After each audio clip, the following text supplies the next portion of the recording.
T'as fait tourner la plupart des grands artistes. J'ai entendu des noms comme Aya Nakamura, Kerry James, la section d'assaut avec qui t'as beaucoup bossé également.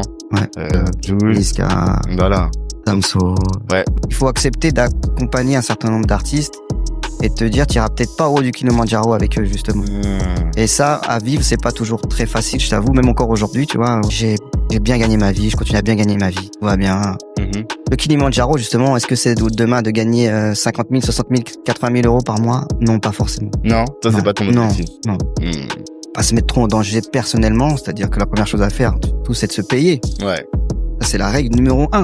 Jamais, avant les salariés? Jamais se faire passer en second. Une faillite, ça peut te détruire. Ouais. Toi, comment est-ce que ça a fait pour ne pas te détruire? Je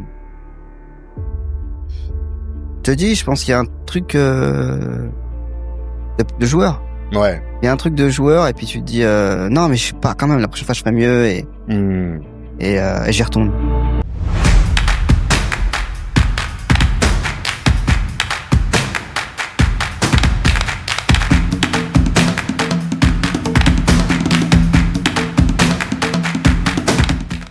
Hello. Avant de démarrer cet épisode, cette discussion passionnante avec un expert ou avec un entrepreneur de la communauté, toute l'équipe de Kilimanjaro veut remercier particulièrement notre sponsor, Vers Ailleurs, qui nous permet de réaliser cette nouvelle discussion et d'avoir ces échanges passionnants. Et si ce n'est pas fait, abonnez-vous, likez, boostez ces nouvelles fonctionnalités de YouTube parce que c'est aussi grâce à ça que cette chaîne va grandir. Allez, bon épisode. Monsieur Eric Bellamy, bonjour. Bonjour. Ça va? Ça va très bien, merci. Et toi? Ouais, très très bien. Je suis très content de te recevoir sur Kilimanjaro, le podcast des ambitieux. Merci. Je t'en prie, à différents égards, comme je te le disais un peu en off, parce que déjà, la première des choses, c'est que t'es quand même bien installé dans l'univers de la musique. T'es un producteur de spectacles, producteur de concerts. Tu le fais depuis combien de temps au final? Ça fait 20 ans? Depuis 2002, ouais. 2002, donc 23 ans. Ouais. 23 ans que t'es en full dessus, c'est ta passion. T'as fait tourner la plupart des grands artistes. J'ai entendu des noms comme Aya Nakamura, Kerry James, la section d'assaut avec qui t'as beaucoup bossé également. Je sais pas, il y a encore plein d'autres noms qui m'échappent là. Jules. Niska. Voilà. Damso. Ouais, Damso aussi récemment avec toutes ces séries de Bercy, ces tournées là. Donc et rien que ça, déjà, c'est intéressant qu'on t'ait au micro, que les gens qui sont pas forcément dans le milieu de la musique te connaissent. Ça, c'est la première chose. Et en plus, je te le disais en off, nous, on est sensible au chiffre d'affaires des personnes qu'on reçoit. Et on n'a pas reçu beaucoup de gens qui ont dépassé les 10 millions d'euros de chiffre d'affaires. Et je pense que dans les entrepreneurs afro, qui sont vraiment entrepreneurs, j'entends, qui ont des boîtes avec des salariés, il y a pas beaucoup de gens qui atteignent ces chiffres-là. Donc c'est intéressant de comprendre comment est-ce qu'on arrive à ce niveau-là. Du temps en plus, t'es allé travailler avec le diable, tu vois. Non, mais bon, ça c'est moi qui le dis, c'est pas toi. Mais tous les gens quand ils te disent j'ai bossé chez Bolloré, même ceux qui sont dans le milieu corporate, qui vont en Afrique, qui bossent chez Bolloré Logistique, tout de suite on leur dit tu vois, on a ce mouvement de recul. Ça pourrait être intéressant de comprendre toi comment est-ce que ça s'est passé, pourquoi est-ce que t'as fait ce choix. Et surtout en plus dans le milieu de la musique, c'est pas forcément des milieux qui vont ensemble, quoi. On voit ce qu'il a fait quand il est arrivé à Canal+ par rapport à la musique. On voit comment il utilise Canal+ en Afrique pour manipuler les dirigeants africains. Donc, toujours, c'est quelqu'un qu'on a regardé avec un peu de défiance. Et j'aimerais bien savoir comment est-ce que ça s'est passé pour toi, même si j'ai quelques informations. Et donc, t'as monté Yuma est tombé. Ça, j'aimerais bien comprendre. Quand t'as monté, t'as connu quand même une abondance financière. T'as dû gérer cette période-là d'un passionné qui découvre la musique juste pour gérer pour faire tourner ou pour créer des concerts pour son groupe de rap. Et au fur et à mesure, tu montes et tu te retrouves à professionnaliser le truc, à gérer beaucoup d'argent. Ça aussi, c'est quelque chose qui va être intéressant. Donc, on va pas trop refaire ton parcours de rappeur. Je pense que tu l'as fait dans beaucoup de podcasts. Mais déjà, tout ça, je pense qu'il y a beaucoup de choses intéressantes à voir. Est-ce que ça te va comme programme? Allons-y. On y va? Allez. Première question, d'habitude je pose la question de l'ambition, mais on m'a fait le reproche. D'abord, est-ce que toi tu peux te présenter pour les gens qui te connaissent pas? Donc je m'appelle Eric Bellamy, je suis franco-ivoirien. J'habite à Lyon depuis très très longtemps, depuis toujours d'ailleurs, depuis que je suis producteur spectacle, j'ai toujours été travaillé de Lyon. Et je fais les allers-retours à Paris. J'ose même pas calculer ma note de TGV, combien je les ai enrichis. Mais voilà, je fais de moitié de semaine. Avant même que le télétravail existe, je faisais déjà des moitiés de semaine. Et voilà, écoute, que te dire d'autre on se bat depuis un certain nombre d'années dans ce milieu qu'on a construit. Moi, j'ai toujours rêvé que cette musique devienne populaire. Donc, je l'ai vu devenir populaire. Je l'ai vu devenir qu'elle est aujourd'hui. Diverses dans toutes ces variantes, avec aussi plein de styles, de sous-styles, de gens qui s'influencent de cette musique-là, de gens qui récupèrent cette musique-là, de gens qui... J'ai vu arriver les filles dans les salles alors qu'avant c'était que des hommes. J'ai vu un peu toute cette période-là. J'ai vu cette période. J'ai connu la période où ça se battait dans les salles, où ça se tirait dessus à coups de feu. Et puis la période où maintenant tout le monde fait des pogos, tout le monde. Bah, tu vois, j'étais à Yardman la semaine dernière. C'était même un mélange d'Afro Nation, du public d'Afro Nation et du public des soirées Yard, donc où les gens viennent à moitié en maillot de bain. T'aurais jamais imaginé ça il y a plus de 20 ans, quoi. C'est vrai que cette musique, elle s'est complètement transformée. Donc, moi, j'avais quand même toujours pour espoir que cette musique devienne populaire. Et aujourd'hui, on arrive à une situation où c'est même trop. Donc tes rêves les plus fous, ça aurait jamais pu être à ce niveau-là, c'est sûr, c'est sûr. Et je pense même on a atteint aujourd'hui quand même une petite folie aussi. Et je t'ai même entendu dire que on a atteint un plafond et que maintenant ça va redescendre. Moi je pense que en tout cas sur le rap français, sur le hip-hop français, on va dire, sur le rap français tel qu'on l'a connu, je pense qu'aujourd'hui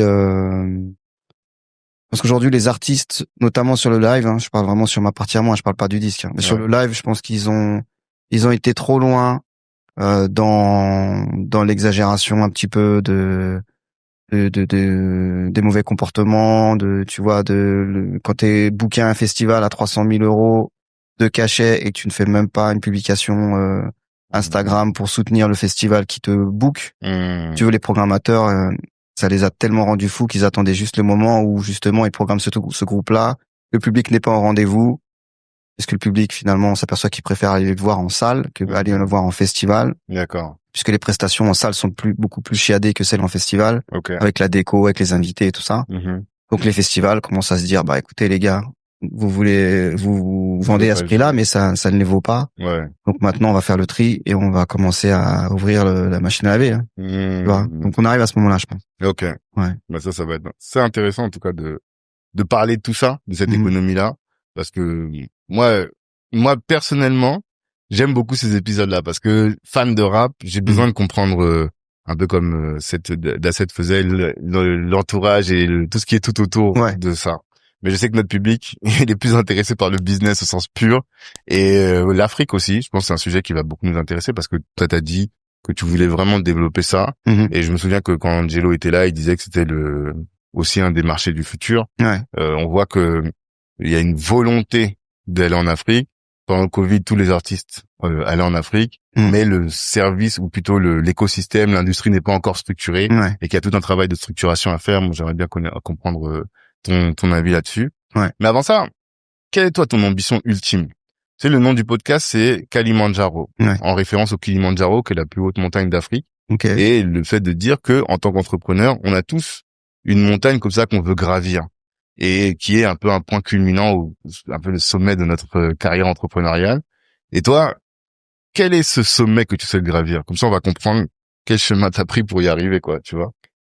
Écoute, c'est marrant que tu me poses cette question puisque je me la pose moi-même, puisque je te dis, j'ai quand même aujourd'hui accompagné un certain nombre d'artistes dans leur carrière et qui fait qu'aujourd'hui, tu vois, moi j'ai travaillé sur Nino par exemple, tu vois, où j'ai fait la tournée autour de Destin et celle d'avant. De l'album Destin et celle d'avant. Ensuite, il a signé ses projets chez Warner. Et Warner on en profitait pour lui faire une avance faramineuse et me sortir du deal. Tu vois. Et aujourd'hui, quand tu vois que le mec il fait 2 stades de France remplis, etc., et puis qu'après il met fin à sa carrière plus ou moins. Tu vois, il fait une pause en tout cas. Oui, il dit qu'il fait une grosse pause en tout cas. J'ai pas suivi cette tu te dis, voilà, c'est ce genre. En fait, il faut accepter d'accompagner un certain nombre d'artistes et te dire, tu iras peut-être pas au haut du Kilimandjaro avec eux justement.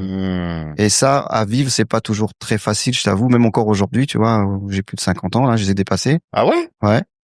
Et Pas, hein. On pourrait te dire que t'as le même âge que moi, tu vois.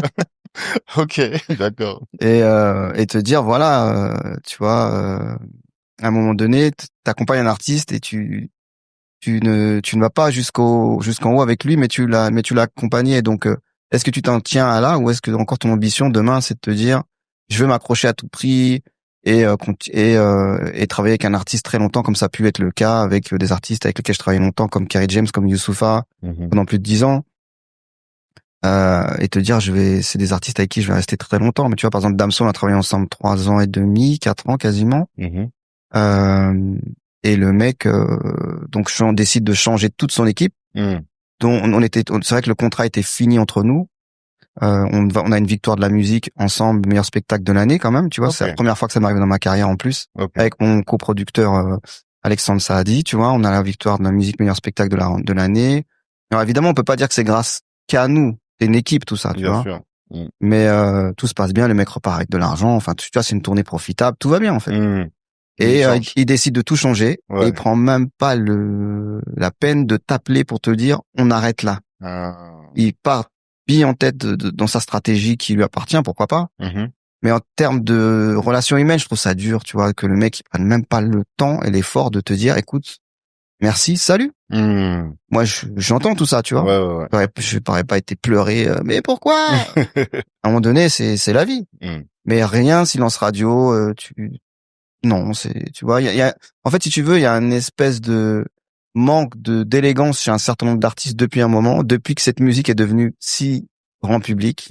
On a oublié quand même les valeurs un peu de ce qui était à la base cette culture et surtout les relations humaines, justement, entre gens qui viennent du même milieu. Du même milieu, ouais. Tu vois? Ok.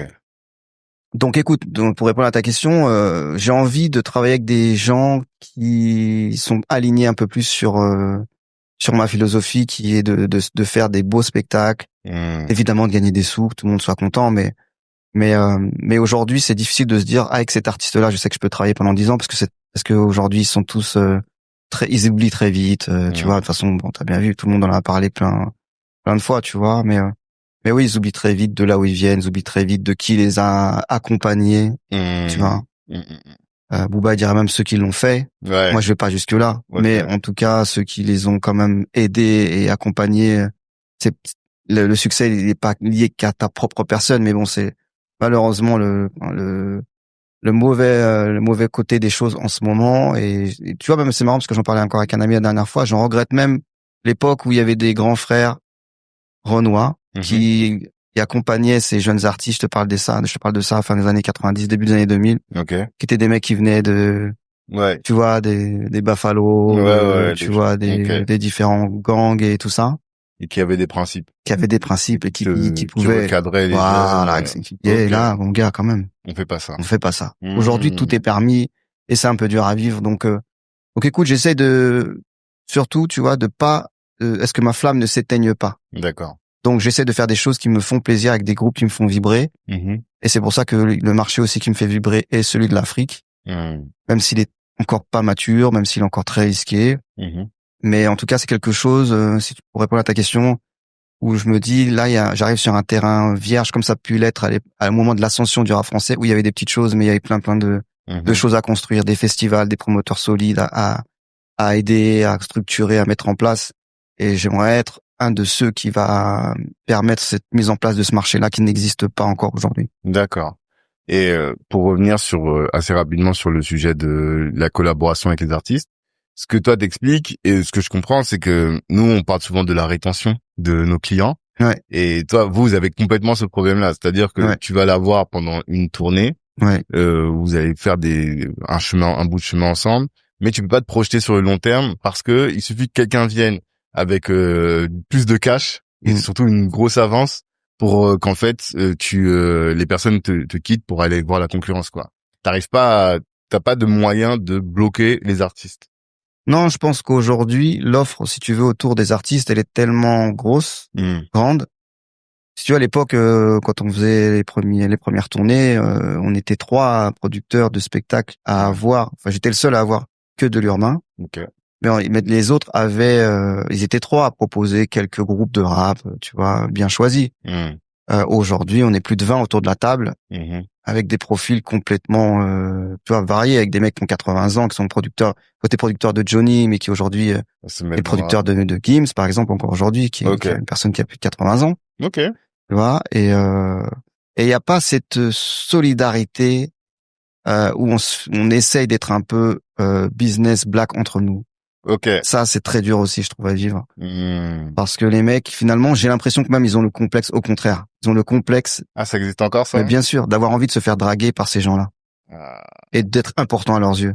Intéressant. Tu vois, je pense qu'il y a vraiment ce truc-là, et pas que chez les Noirs d'ailleurs, hein. Je pense qu'il y a aussi, quand tu viens d'un mouvement, quand tu viens d'une famille qui n'a pas eu beaucoup d'argent, peut vite tomber dans les travers des paillettes et des gens qui te font miroiter plein de choses qui sont très forts, hein. On pourra en parler de mon expérience Vivendi, mais ils sont très très forts. C'est des communicants, et ils sont issus de l'art du verbe, et tu peux vite tomber dans dans leur joli discours. Ouais. Combien d'argent dort sur votre compte actuellement?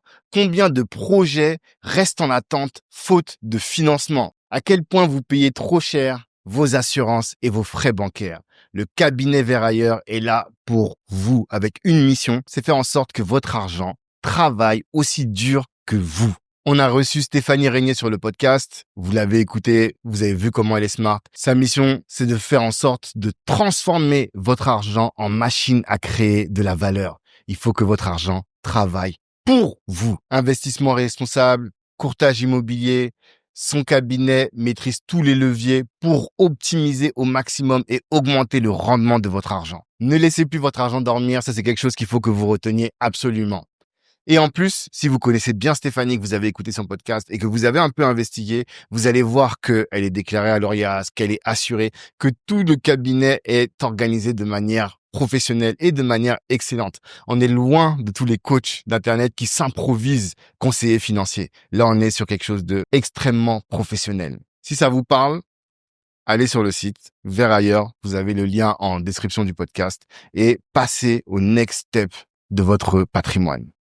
Et ce que tu dis, c'est finalement l'artiste, la Coupa d'ailleurs, mais il a ce complexe par rapport au milieu, je sais pas comment le décrire, mais c'est mais aisé, on peut le dire. Ouais, les milieux aisés, c'est ça. Milieu du pouvoir, milieu de l'argent, milieu de, Il a envie d'en faire partie. Ouais. Et donc, il peut lâcher son frère assez facilement, qu'il a quelque chose qui le fait miroiter c'est beau dehors, quoi. Qui n'est pas forcément que de l'argent d'ailleurs, des fois qui peut être juste des envies de briller avec telle et telle personne, quoi. Ouais. C'est pas que de l'argent. Ouais. Toi, t'as déjà perdu des artistes pour moins financièrement ou pour autant pour la même proposition de valeur financière? Oui. Okay.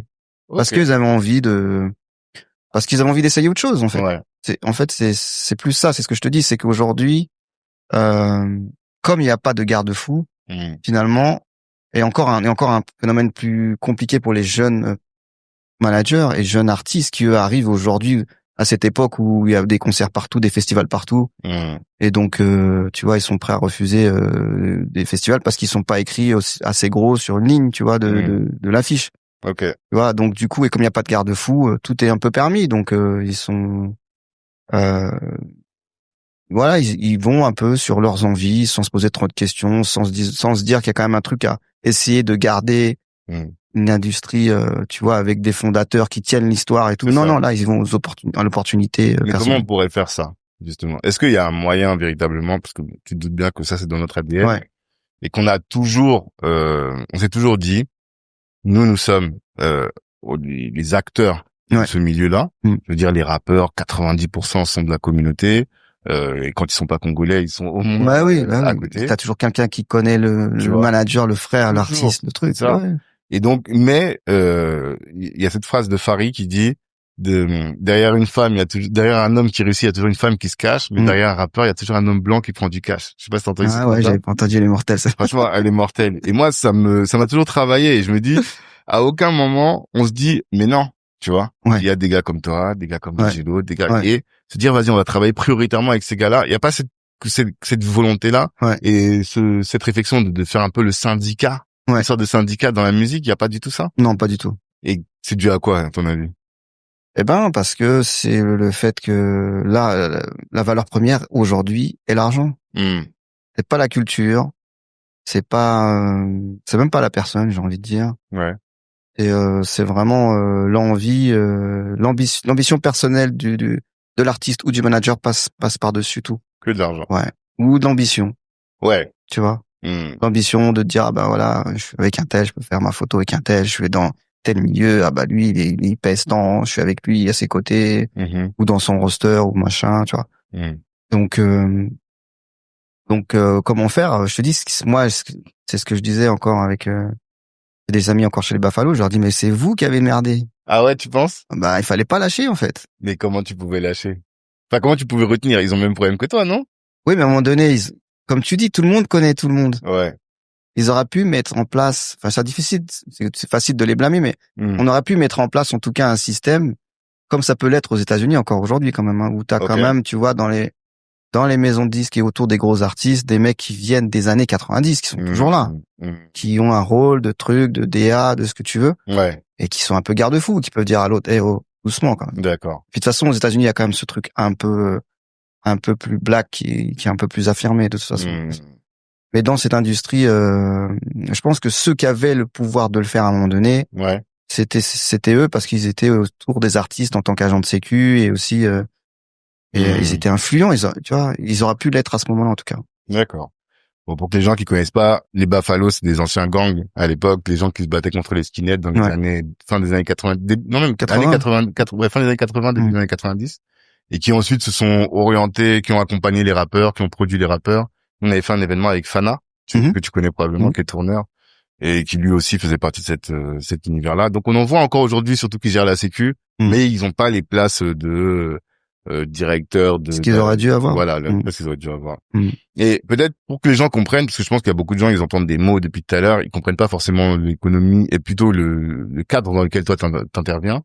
Est-ce que tu peux expliquer quel est ton métier, le métier de producteur de spectacle et le métier de tourneur? Moi, j'entendais souvent tourneur, mais peut-être que beaucoup de gens ne connaissent pas. Booker, tourneur, de spectacle. Est-ce que tu peux expliquer ce que tu faisais? En fait, le producteur de spectacle, c'est celui qui signe des artistes, un peu comme un directeur artistique, des artistes auxquels il croit, et ensuite sur lesquels il décide de mettre des moyens financiers pour créer un spectacle, c'est-à-dire embaucher tout un corps de métier autour des techniciens, lumière, son, vidéo s'il faut, etc., chorégraphe, créer, lui monter une équipe s'il n'a pas d'équipe, et donc gérer un budget global de tout ça qui va définir ce qu'on appelle un coût de plateau, donc combien chacun va être payé, combien le spectacle et surtout la partie répétition va la coûter. Donc tu finances tout ça. Et tu montes un budget global et ensuite tu décides de produire ton spectacle soit en le revendant, donc c'est là que les bookers sont seulement des gens qui revendent. Les artistes, ils achètent à un prix, ils les revendent à un autre. Et le producteur de spectacle, lui, par contre, il chapeaute tout, y compris la partie création du spectacle et surtout il loue des salles il décide de produire le spectacle de A à Z, donc payer tous les frais liés à une production d'un concert dans une salle. C'est vraiment ça la grosse différence. Donc le booker, lui, il s'occupe c'est un commercial pur et dur, il prend sa marge. Il achète à un prix, il revend à un autre prix. Donc ça, n'importe qui peut le faire, hein, j'ai envie de te dire. Il n'y a pas besoin d'être sorti il n'y a pas un gros savoir-faire à avoir, si ce n'est un réseau que tu te fais petit à petit. Et le tourneur, c'est ça, c'est le mot vulgaire pour dire producteur de spectacle, booker, tu vois, mais moi je trouve que c'est pas représentatif vraiment de... Tourneur, c'est celui qui s'occupe des tournées. Donc ça veut tout et rien dire, parce que un booker peut dire qu'il s'occupe de la tournée d'un artiste. Donc c'est pour ça que moi je fais une grosse différence quand même avec le métier de producteur de spectacle, tourneur et booker, quoi, tu vois. Pour moi, c'est trois choses. Et toi, donc, t'es producteur de spectacles, mais si on prend les choses de manière un peu terre à terre, imaginons que Damso vient de voir, comment ça fonctionne? Quelles sont les discussions? Il vient de voir, il dit voilà, moi je veux faire Bercy, ou bien c'est toi qui le démarche, qui lui dit tu pourrais faire Bercy, tu pourrais en faire tant. Comment est-ce que ça fonctionne, ce genre de... en fait, c'est simple, c'est que par exemple lui, il avait déjà une première tournée chez un tourneur, chez un autre tourneur qui était à Arachné. Il avait déjà fait des dates avec eux, il était en fin de contrat avec eux, et il décide de partir de chez eux. Et donc nous, on lui propose une stratégie de tournée pour la suite, en lui disant ben voilà, on va faire ça, on va faire ci, on va faire des répètes, on va te mettre avec tel technicien, on va te proposer nos techniciens. on va t'envoyer un répète sur un budget de temps. Alors Damso c'est un peu particulier parce que lui c'est quelqu'un qui a beaucoup d'idées. Ouais. Tu vois, alors que beaucoup d'artistes n'en ont pas forcément. Ouais. Quand ils n'en ont pas forcément, on leur propose des scénographes, des gens qui vont leur proposer des idées de spectacle, en lumière, en son, en décor. Lui, il avait déjà beaucoup d'idées. Okay. Donc nous, on définit un budget avec lui. Lui, il a contacté de lui-même plusieurs personnes, on lui en a proposé d'autres et tout. Et on s'est mis d'accord sur un budget global avec une stratégie en se disant, bah voilà, on va faire telle salle de concert, tel zénith, ensuite on va faire Bercy, 1, 2, si ça marche bien, un 3e et tout ça.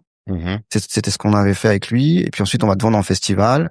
Nous, on pense qu'on peut te vendre tant, mais si jamais tu remplis tes Bercy, on peut te vendre un peu plus cher. Voilà. Il y a des espèces de grilles du milieu entre que tu vois un festival, tu peux lui dire bon voilà, cet artiste il a fait un Bercy plus tant de zénith, donc ça coûte tant. Enfin tu vois, une espèce de grille n'est pas vraiment écrite, mais qui est un peu la norme si tu veux. Où tu tiens en compte Voilà. le nombre de CD qui c'est ça, le nombre de spectateurs, le nombre de spectateurs qui peut attirer. Voilà. Ok.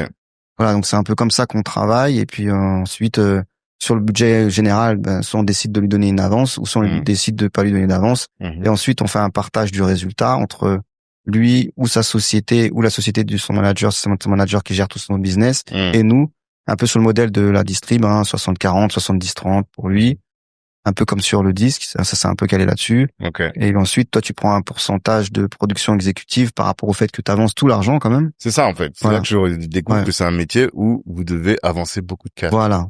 Et ça. Où est-ce que vous trouvez ce cash? Vous faites des levées de fonds? Non, pas du tout. Ouais, non, ça n'existe pas. La banque ne prête pas. Donc après, c'est avec ta propre trésorerie de justement de ce que tu as fait avant. Ok. Tu vois, à l'époque avant Yuma, dans ma société avant qui s'appelait Lunes Desflots, j'avais vraiment un gros problème de trésorerie, donc je courais tout le temps après la trésorerie, donc j'ai essayé de faire des gros événements pour avoir la trésorerie, même s'ils étaient pas rentables. Ouais. Ce qui me permettait d'avoir la trésorerie pour financer d'autres choses. Donc tu pouvais être à perte. Oui, mais tu peux être à perte sur ton bilan financier et avoir de la trésorerie qui court où tu bouffes tes encours. Tu bouffes tout ce qui va arriver après. Mais comment ça? C'est-à-dire que tu demandes des acomptes. Oui. Tu demandes des acomptes sur les concerts que tu as vendus l'année prochaine, tu t'en sers pour financer ce que tu dois financer maintenant, dans une espèce de fuite en avant jusqu'à te dire voilà, je vais faire le gros coup qui va me permettre de me retrouver à l'équilibre. Mais sauf que tu cherches ce gros coup. Tu cherches la charge mentale elle doit être énorme. Et tu t'es prêt à prendre beaucoup de risques parce que justement tu cherches le gros coup. Et donc c'est là le métier de producteur spectacle, tu vois, c'est là le savoir-faire du métier de producteur spectacle, c'est de savoir miser sur le bon truc le bon artiste ou le bon événement qui va te permettre de te refaire ou même de gagner suffisamment d'argent pour avoir une grosse trésorerie et pouvoir voir l'avenir un peu plus sereinement. Parce que est-ce que tu te refais ou bien t'es toujours en train de courir? Parce que moi, dans ce genre de configuration-là, j'ai l'impression que t'es toujours en train de courir après la trésor. Parce que t'as utilisé l'argent de demain pour refinancer aujourd'hui. Et donc, demain, tu dois encore rechercher de l'argent pour financer. Et c'est assez rare que t'aies le coup qui te rend flou d'une part et qui, en plus, te donne bénéfice pour après. Si? Mais en fait, encore une fois, c'est un savoir-faire. C'est-à-dire que quand j'étais totalement indépendant, j'avais peu d'outils de trésorerie, de comptabilité. Donc là, tu fonctionnes à l'instinct. Tu t'entoures tu vois, j'ai une personne qui a travaillé avec moi pendant quasiment 15 ans, qui s'appelle Macha, qui était associé après. Qui a été mon associé dans Nueva aussi. Et qui était elle a plus un profil administratrice, contrôleur de gestion, etc. Okay. Même si elle était pas sa formation de formation, exactement. Tu vois, et là c'est important d'avoir une personne un peu comme ça qui t'accompagne, mais après, tu vois, justement par rapport à ce que tu disais, quand j'ai commencé à travailler, mon premier associé parisien qui était à Stéréo Spectacle, m'ont déjà apporté des outils supplémentaires de réflexion, de travail sur tes budgets et tout ça. Comme quoi? Des tableurs, des manières de fonctionner, des méthodes de travail, en fait, des méthodes de travail. Mais concrètement, à quoi ça correspondait? Parce que ça, je pense que 3/4 de nos entrepreneurs ont ces problématiques, la problématique que tu évoques là, c'est de courir toujours derrière la trésor. Et qu'est-ce que par exemple tu as mis en place de concret et qui a été game changer dans ta manière de gérer la trésorerie grâce à ces personnes-là? Quels outils ou quelle méthode de travail? Chercher un partenaire qui pouvait te soutenir là-dessus. Ouais. Il n'y a pas de solution.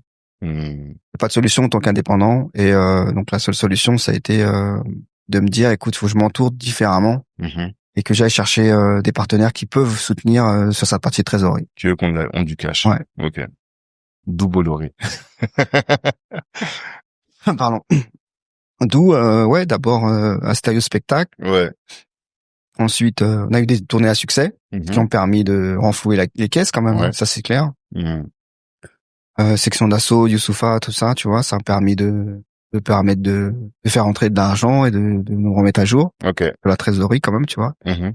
Du coup, grâce à ces tournées-là, ça a permis d'avoir une trésorerie qui était beaucoup plus d'avance. Ouais. Et puis ensuite, c'est là effectivement que j'avais travaillé sur Niska et Damso, Mhm. qui étaient des artistes qui étaient chez Universal Music. Mhm. Et donc Universal Music, donc Bolloré avait encore beaucoup d'actions dedans à travers Vivendi. Mhm.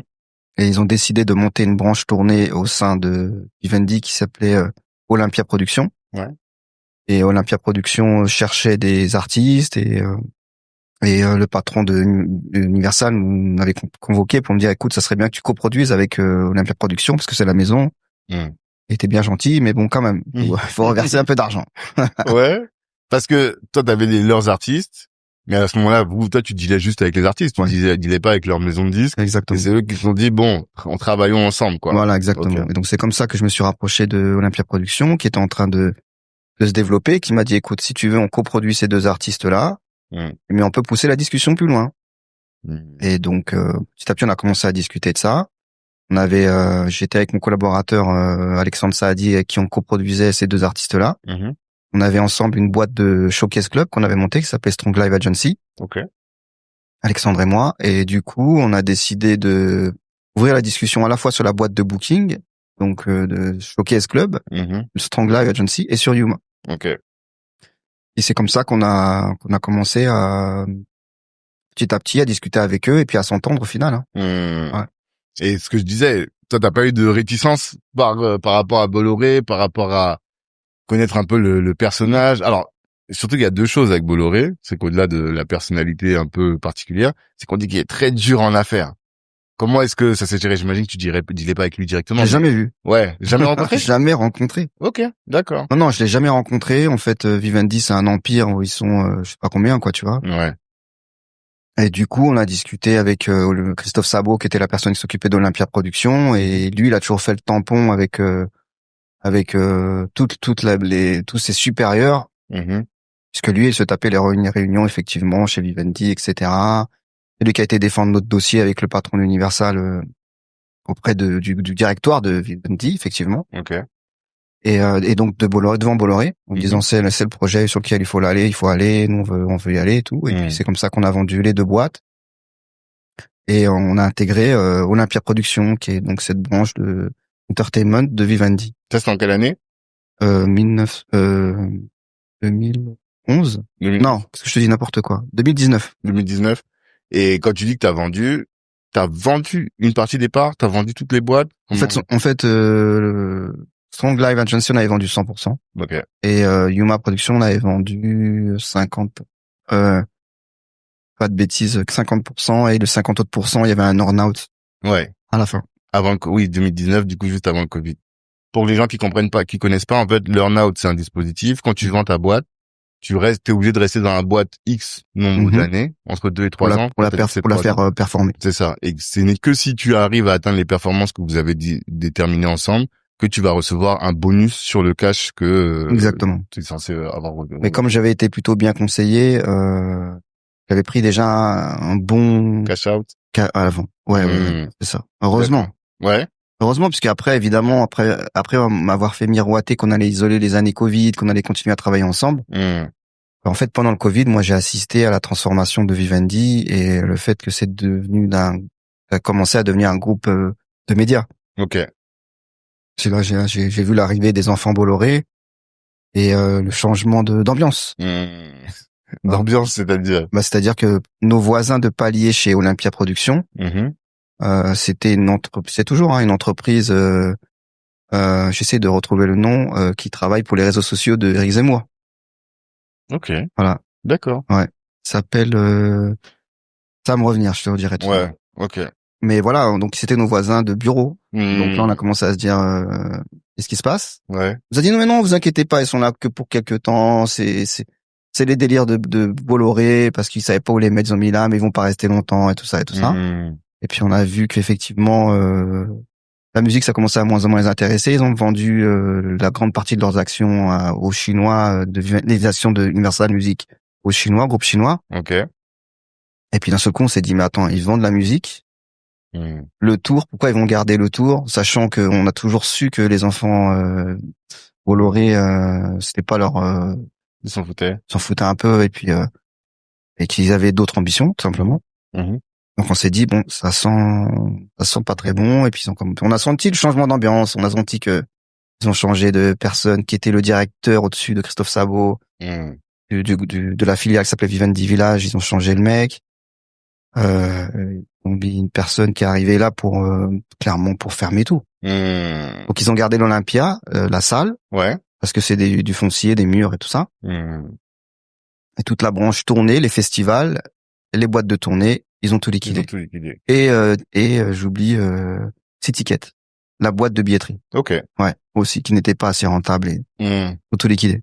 Et en fait, c'est juste un changement de stratégie en fait. Ouais. C'est ça. Et toi, t'as été victime, dommage collatéral de ce changement de stratégie. Oui. Si c'était à refaire. Et puis c'est un changement de stratégie où on ne te demande pas ton mot, hein. C'est un rouleau compresseur. C'est ça. C'est la grosse, j'allais dire major, même pas. C'est la grosse société des côtés CAC 40 qui dit bon ben on va dans tel sens. Ouais. Et tous ceux qui étaient dans l'ancienne direction, enfin dans l'autre stratégie, on les sort. On les sort, et malgré tout l'argent qu'ils avaient investi, parce que j'imagine que c'était considérable quand même. Et surtout tout l'argent qu'ils ont mis pour fermer tout ça.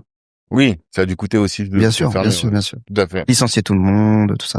Et si c'était à refaire, qu'est-ce que t'aurais refait? Comment est-ce que t'aurais refait les choses? C'est-à-dire cette fusion, cette acquisition, qu'est-ce que t'aurais fait? Je pense que j'aurais vendu 100% d'Yuma déjà pour éviter la mauvaise surprise de la fin. Ouais. Mais bon, écoute, voilà. Mais moi, je regrette pas grand-chose quand même dans tout ce que j'ai fait.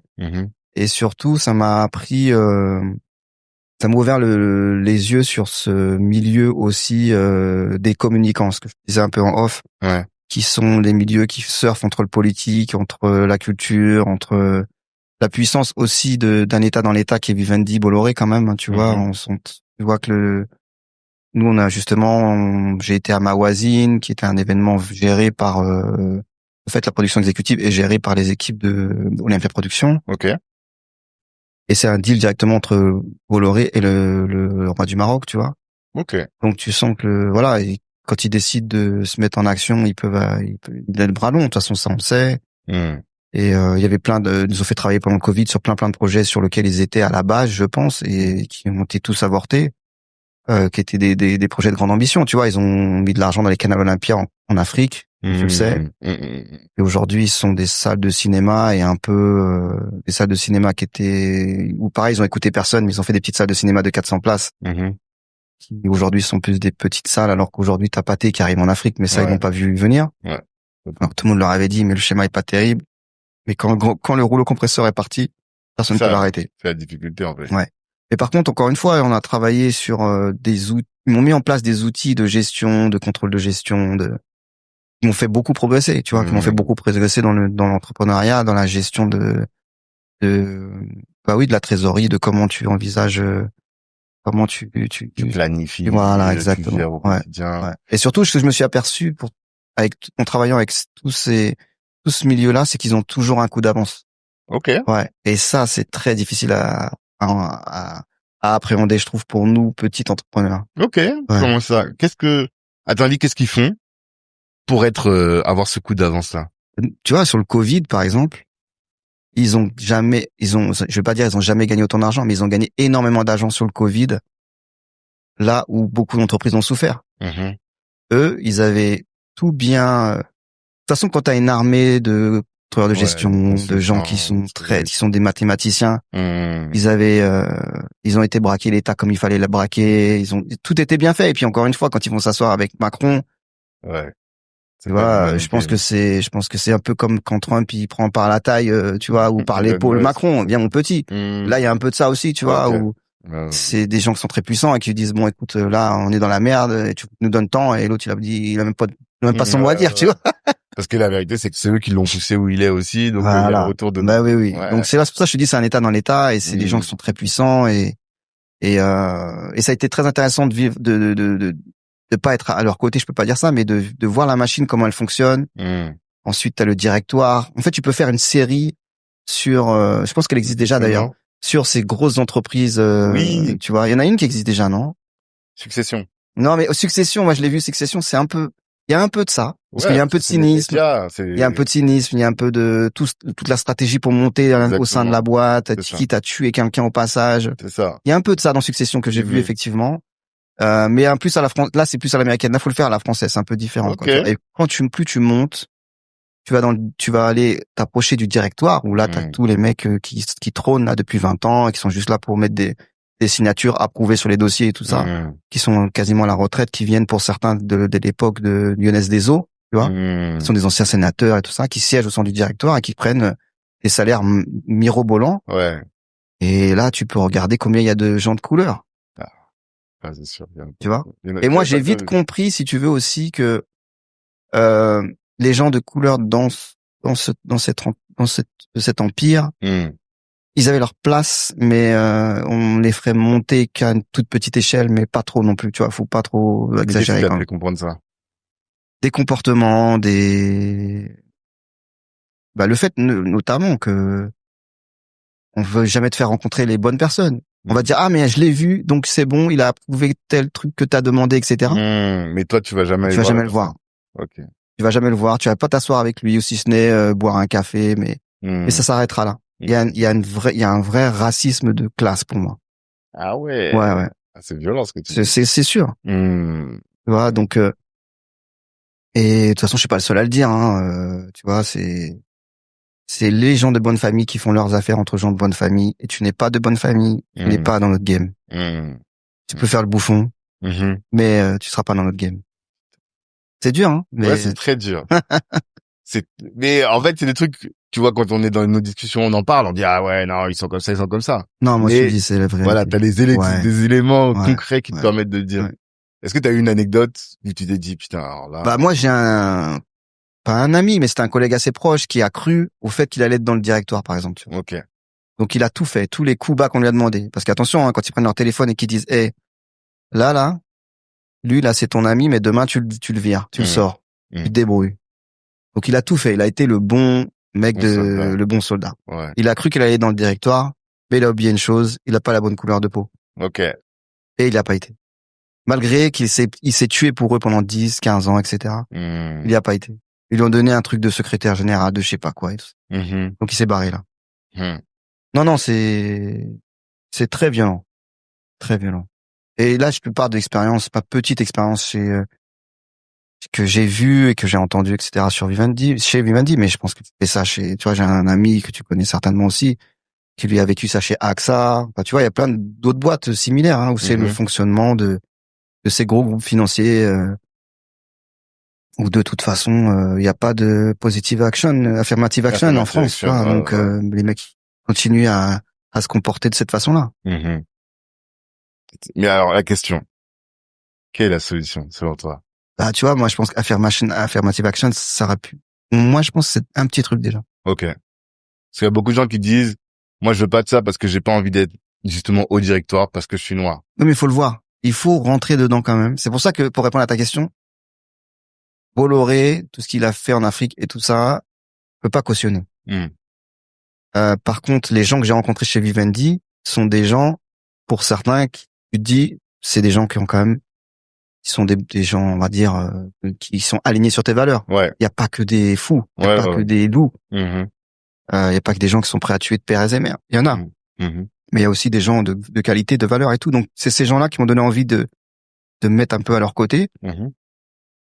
Et après, tu vois la différence. Tu vois qu'effectivement, quand chacun raconte sa vie autour d'un verre, tu vois que, tu vois, il y en a un qui, je dirais son nom, mais qui te dit, moi, je viens d'une famille bourgeoise où chez moi, j'avais des personnels de maison, grosse famille bourgeoise, tu vois.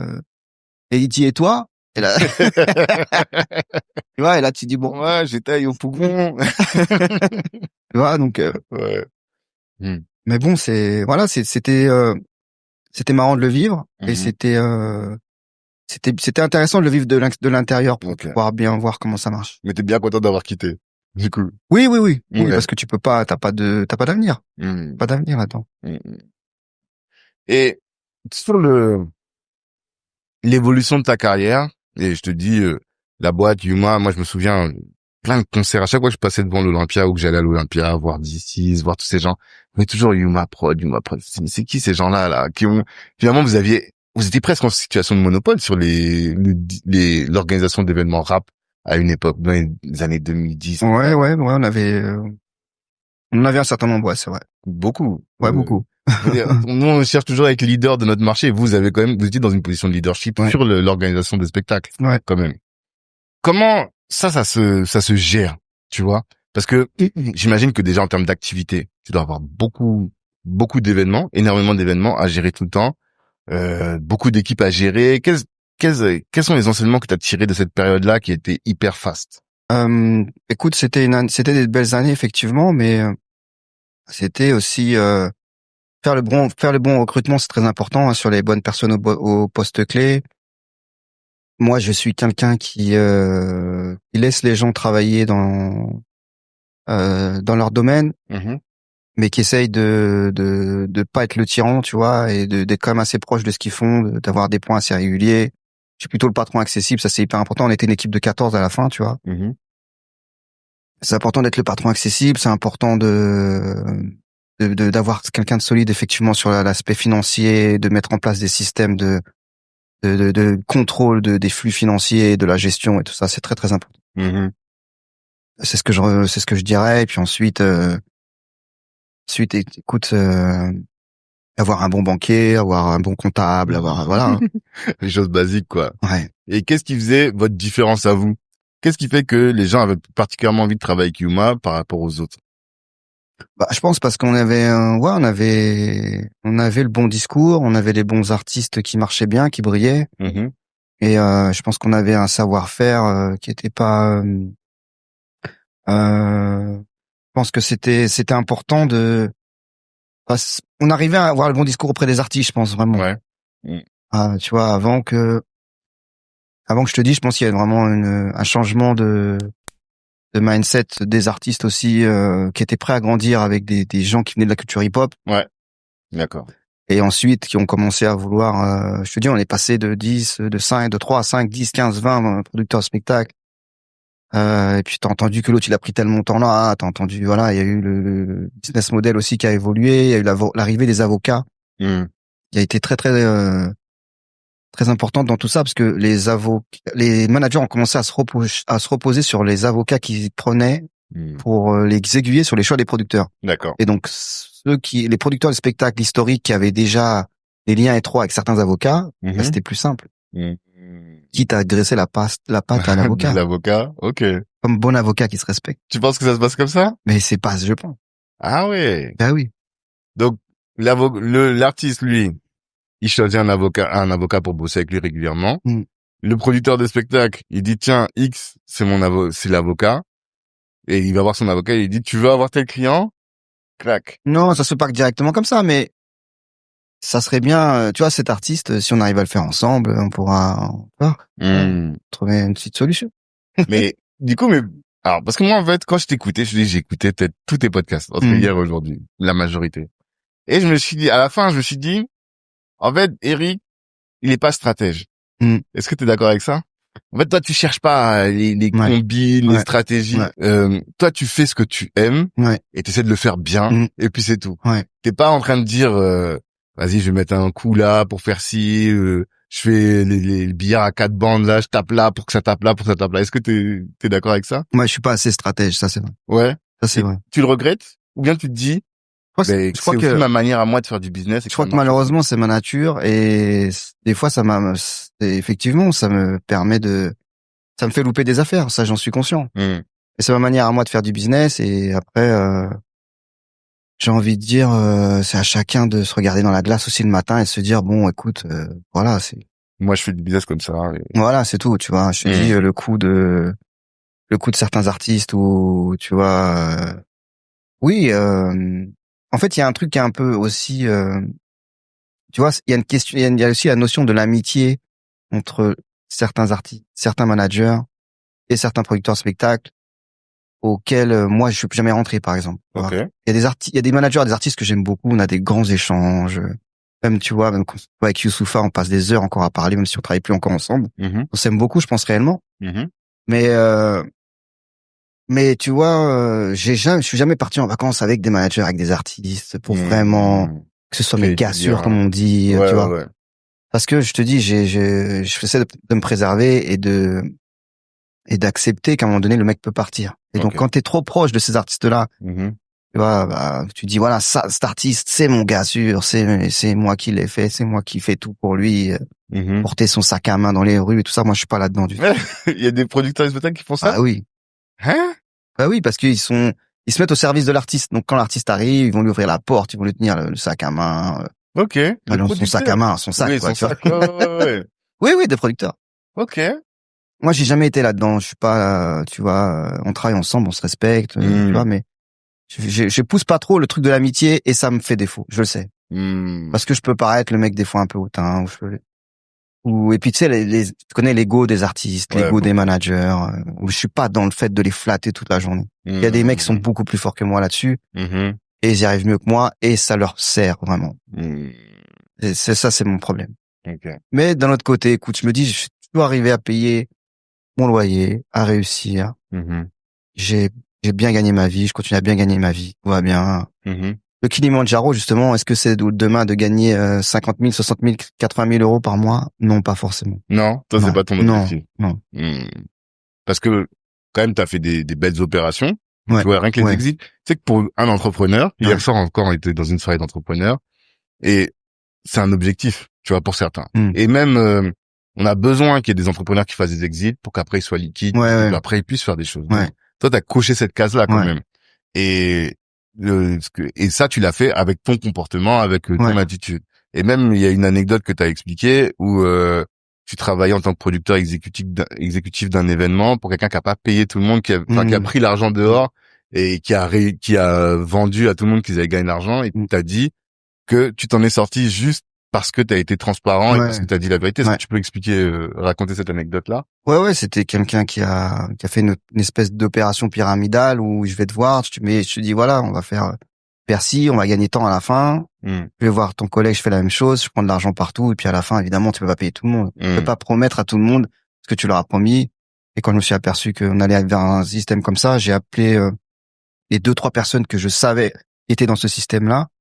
Je leur ai dit, venez, faut qu'on se voit, faut que je vous explique, il va y avoir un problème.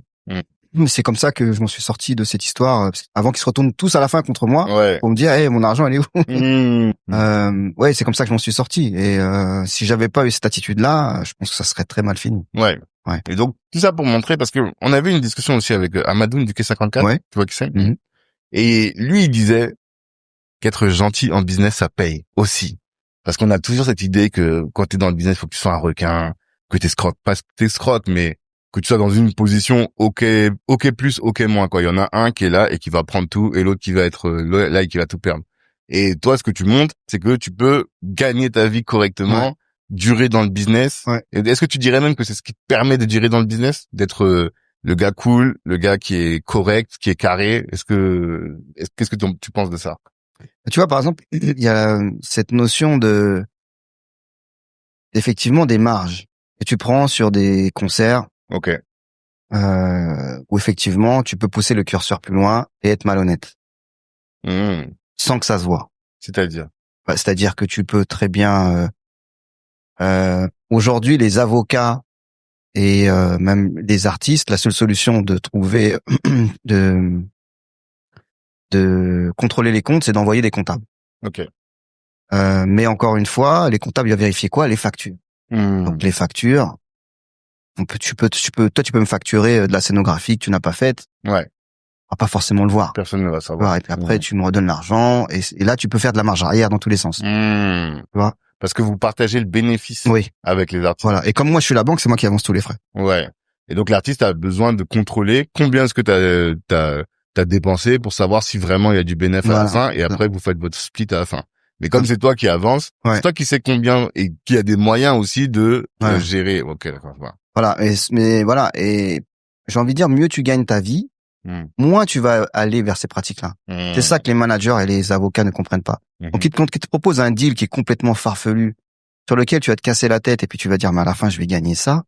Ça va forcément te pousser à avoir des comportements que tu n'auras pas en temps normal. Tu vois? C'est là que je comprends pas le mindset des managers. Parce qu'en fait, maintenant, ils considèrent que toi, bientôt, tu vas même les payer pour travailler pour eux. Ok. Tu vois, tu vas travailler à perte, en fait. Donc, forcément, eh ben, tu vas pas bien te comporter. Et donc, effectivement, les années où j'ai gagné beaucoup d'argent, il y a beaucoup de mecs qui m'ont dit, ouais, mais pourquoi t'as pas fait ci, t'as pas fait ça? Mais j'avais pas besoin, j'avais pas envie. Oui, j'aurais pu toujours aller plus loin. Surtout que, tu vois, il y a certains producteurs qui étaient pas bien organisés comptablement, donc j'aurais pu les flouer, comme on dit. Mais je suis pas allé là-dedans parce que j'ai considéré que j'étais bien payé, que le deal était fair, en tout cas entre nous, et que tout le monde doit gagner sa vie.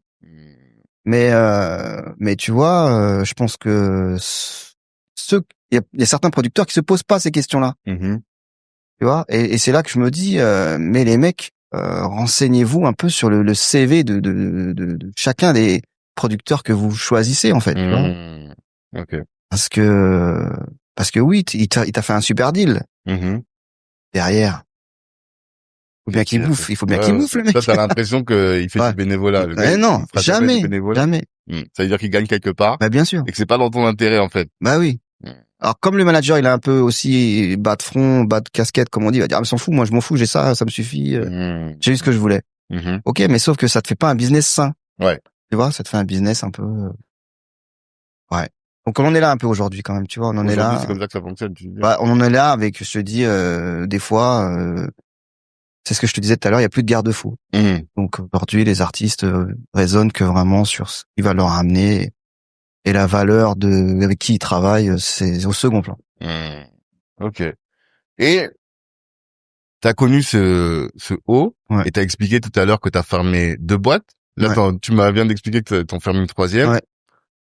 Tu commences à avoir une expertise sur rebondir. Ouais. Comment est-ce qu'on rebondit?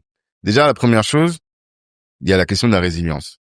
Si tu arrives à prendre du recul par rapport à ta propre situation, qu'est-ce qui fait que tu arrives toujours à t'en sortir? Tu arrives toujours à remonter la pente. Parce qu'il y a des fois, tu fermes une boîte, il y en a qui diraient, ah, c'est bon. Ouais, c'est ce qu'on m'a dit encore. Tête, tu vois, t'as vu? J'ai un pote qui m'a envoyé un message qui m'a dit, quoi? Ah ouais, tu te fais pas chier. Attends, il m'a un message Insta quand j'ai annoncé la création de la nouvelle boîte, il m'a dit, ah oui, donc toi, si tu montes pas une boîte tous les 4 ans, tu te fais chier. Je me suis dit, ah ouais, t'as pas tort, peut-être, tu vois. Ouais. Mais tu continues encore. Quelles sont les clés? Parce que je te dis, vraiment, j'ai plein de gars qui me disent, c'est bon. Ouais, j'ai planté cette boîte. Je vais chercher du taf. Ouais, bien sûr. Qu'est-ce qui fait que toi, tu continues? La folie. La folie? Bah oui, il y a un peu de folie. Ouais. C'est-à-dire que moi, je considère que je suis comme un joueur de poker. Tu vois, tu mises, tu gagnes, tu perds. Aujourd'hui, heureusement que pas comme il y a 20 ans en arrière, j'ai beaucoup plus d'outils, de contrôle, de trucs pour savoir jusqu'où je peux aller. Pas se mettre trop en danger personnellement, c'est-à-dire que la première chose à faire, tout, c'est de se payer. Ouais. Ça, c'est la règle numéro 1. Jamais, avant les salariés? Jamais se faire passer en second. Ah ouais? Non, pas, les salariés, de toute façon, ils seront toujours payés. Même, tu vois, même quand tu fermes ta boîte, il y a l'État qui compensera les salaires. Mais toi, ne pas t'oublier. Ne jamais t'oublier. Mais qu'est-ce que tu me rappelles? Parce que normalement, la boîte elle est fermée. Comment tu fais pour te... Oui, mais justement, il y a le reste de la trésorerie à la fin. C'est là qu'il faut être stratège. Ok. Voilà, Est-ce que tu as des astuces qui sont dissibles? Oui, c'est le contrôleur des impôts, il écoute ça marchera pas. C'est pour ça que je te dis, il faut que non, je peux pas dire. Non? En off. Okay. Non, parce que ça, c'est un vrai sujet, hein.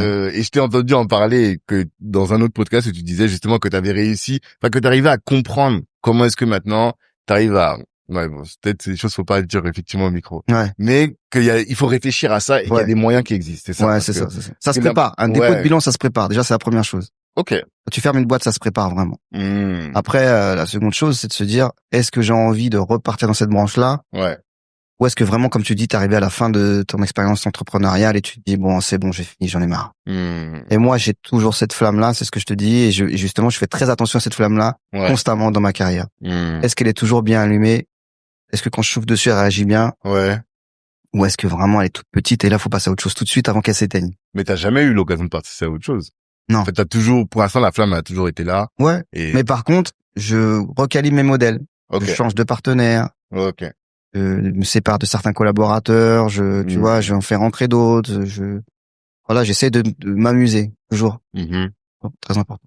Ouais, parce que là, donc moi, ce que j'avais noté, c'est que tu avais la première asso là, la Lyonnaise des Flots, qui est c'est un bon nom en fait. À chaque fois que je l'entends, c'est une bonne formule. Après, t'as eu Yuma. Lyonnaise des Flots Société. Ouais, c'est vrai. D'abord l'association, après la société, après Yuma, après Nueva Prod, et ensuite là maintenant t'es sur Soldat de Service. Et à chaque fois, tu fermes.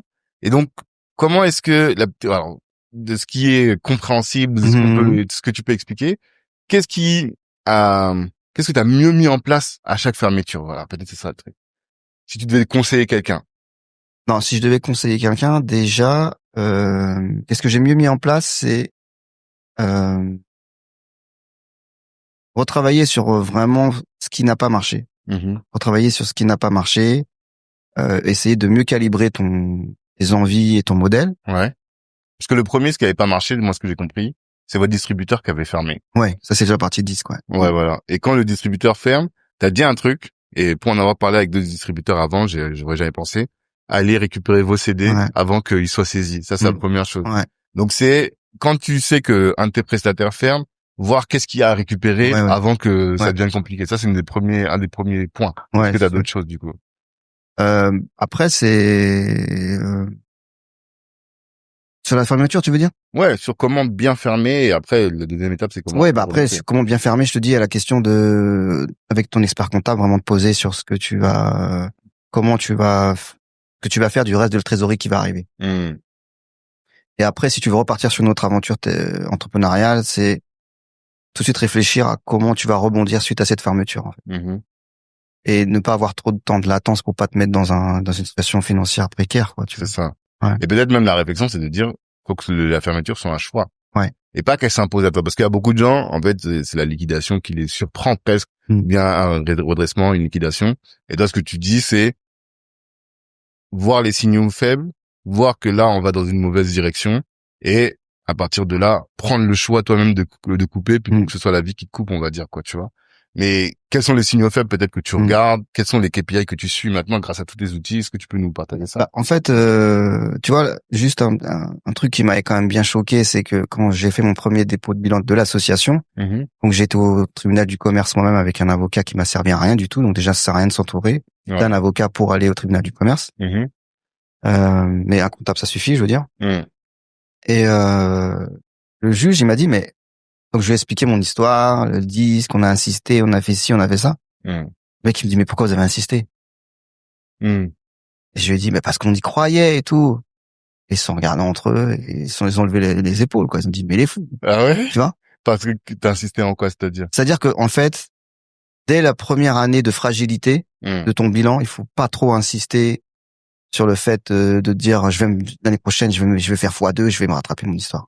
Si tu sens que t'as pas les signaux qu'il faut sur les marchés qui arrivent pour redresser la barre, il vaut mieux vite la mettre en sommeil ou changer tout de suite tes frais de fonctionnement. D'accord. Ou la fermer.